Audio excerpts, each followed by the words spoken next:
Donc vous avez la parole. Présidente, je suis particulièrement inquiète de cette proposition et de ce qu'elle dit un peu de la situation dans laquelle nous sommes. En venir en débattre sur un sujet tel que celui-là au Parlement européen, y dépenser du temps et de l'énergie.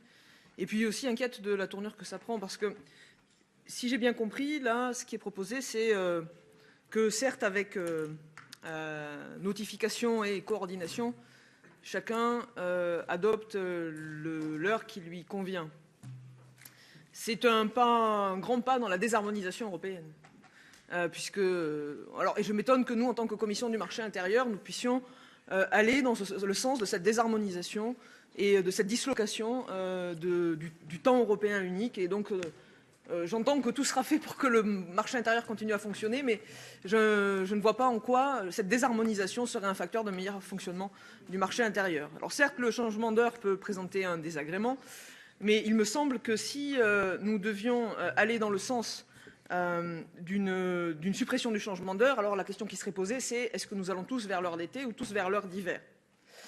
Aller tous vers l'heure d'été, ça satisfait une partie des États membres, mais je pense que pour les pays de l'Est de l'Union européenne, ça poserait un sérieux problème de décalage par rapport à l'heure du jour. Nous pourrions aller tous vers l'heure d'hiver, mais alors je pense qu'effectivement le décalage qui en résulterait serait, lui, particulièrement préjudiciable, je pense, dans ce cas-là, aux pays du nord de l'Europe. Donc, on voit bien qu'on a deux positions qui ne sont pas nécessairement réconciliables. Peut-être que dans ce cas-là, la solution de compromis, ce serait de changer l'heure de manière coordonnée selon la période de l'année pour que ça convienne le mieux à nos rythmes de vie et donc de maintenir le changement d'heure. Il me semble qu'on est là en présence d'un compromis européen qui, certes, n'est peut-être pas l'optimum pour chacune des parties, mais constitue la moins mauvaise des solutions pour l'ensemble des pays de l'Union européenne. Et c'est bien dans ce sens que j'ai déposé un amendement de rejet, car je considère que cette proposition n'amène rien et au contraire vient perturber le sens d'une intégration et d'une meilleure coordination européenne.